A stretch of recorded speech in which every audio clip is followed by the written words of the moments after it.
Congressman, first let's talk about California because it's one of these it's one of these things where a CIA operative professional will tell you that their greatest successes are the successes that nobody recognizes, the bomb that doesn't go off. Well, the political bomb didn't go off in California, so everybody's saying, well, it's California, nothing to see here, move along.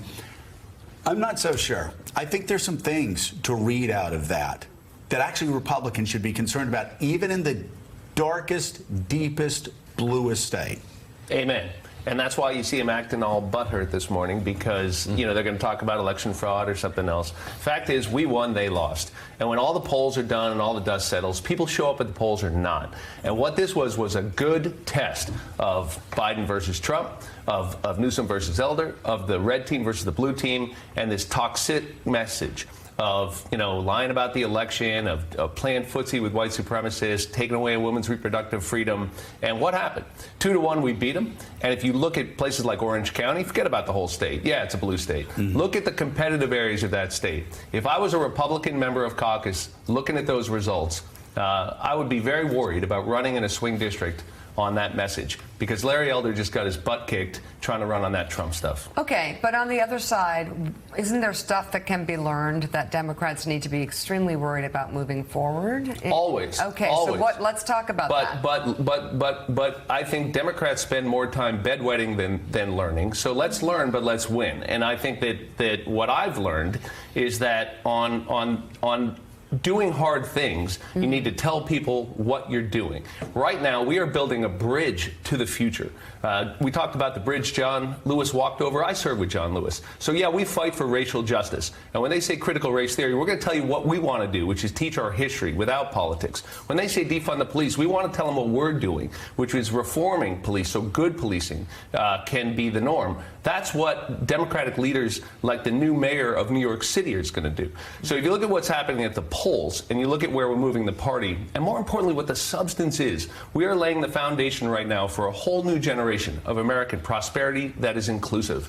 These are historic things we're doing in the rescue plan, in the Build Back Better plan, in the infrastructure plan, and we are getting them done. And that is what we're going to run on. And California suggests voters are going to prefer it. And what do you learn from that race about mask mandates, vaccine mandates? The idea, we've heard the loudest Republican governors rail against that, but if you look at polling, it's actually a minority position. People want their kids to be safe in school. They're up for some mandates, if not all of them. It's something the president has leaned into. Obviously, he called for the mandate for small businesses. What do you take away from the vote in that respect? Here's my message to Democrats. Own the anger.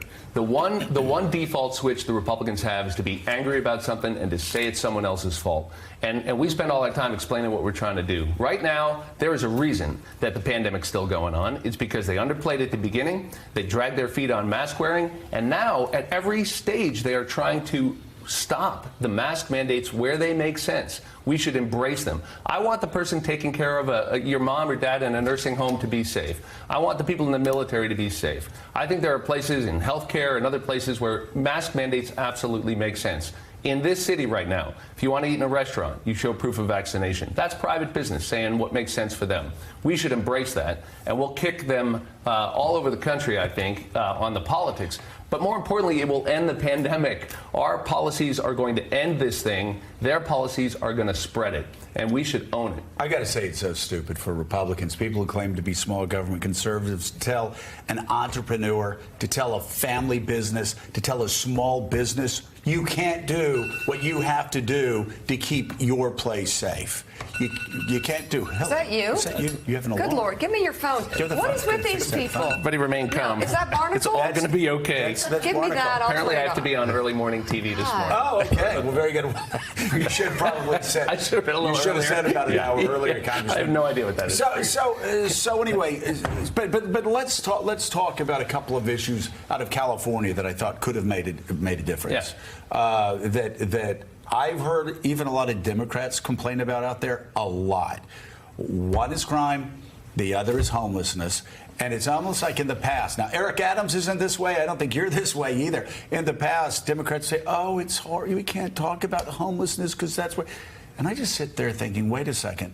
you're actually celebrating the fact that people who need help mentally are sleeping on grates at night? That's your vision of America? That's your vision of compassion? No, we need to spend more money, have places where these homeless people, many times with mental health problems, can get off the street when it's 30 degrees at night. There's nothing liberal about letting the homeless population sleep on the streets of San Francisco or San Diego every night. So how do you get that message to Democratic candidates, especially in swing districts? Look, fix tough problems, and when you're fixing tough problems, you're not going to get it all right. And there are tough balances, because often what happens with the problem you're talking about is you never provide the services on the other end, and so we criminalize the problem and we lock people up. You don't see them on the street, but now they're in the county jail. So we need comprehensive solutions. That's why I like what we're doing in the Build Back Better plan, addressing all of the needs the country has, from the climate to child care, pre-K, community college, everything in between. Investing in our workforce, investing in our infrastructure, countering China, as you led the show with. And when you look at the comprehensive approach we're taking, I think if we can get through the other eye wall of this storm, we came through one on January 6th, but we're in the middle of it. And Democrats need to vote. And if we can get through the next eye wall, we have laid the foundation for a whole new generation of peace and prosperity. But we've got to get through the next test. So, Congressman, let's talk about Build Back Better. $3.5 trillion package on the table. It's now gone through the committees. All the markup has been done, as you know. I think there are a lot of people in this country who I talk to who've lost track of what's going on. We've been talking about these huge numbers and all these different spending packages. Where is it right now, and what's the likelihood that once you get together and the Senate has its plan, that it's actually going to make it through this Congress with that slim 50-50 margin in the Senate? I think it's a very good chance, and we are moving this forward methodically. We're going to get it done in the next few weeks. And a little coaching. I think it would be wonderful if, instead of talking about whether it's 2.5 or 3.5 or 2.7 or 3.1, we actually talk about what's in it. We actually talk about the substance, because what's going to get done is universal pre-K for every kid in America. Transformational. What's going to get done is a permanent child care tax credit, a middle-class tax cut for tens of millions of kids out there right now and families. That's changing lives. How about cheaper child care, cheaper health insurance premiums? How about workforce training so people can fill these jobs? We're going to create, with the infrastructure bill, that is going to increase state DOT budgets by 20, 30, 40%. That's going to fix every crappy bridge in America. That's the substance of it, Willie, and it's going to be true whether it's 2.7 or 2.9. So this game we're playing about who won, who lost, I think misses the point. And that's the problem, because people need to know what we're doing. And Democrats don't tell people what we're doing. I think this is a trap we fall into. We need to tell them we did it, and more importantly, every Republican voted against things like the child tax credit, and that's the difference.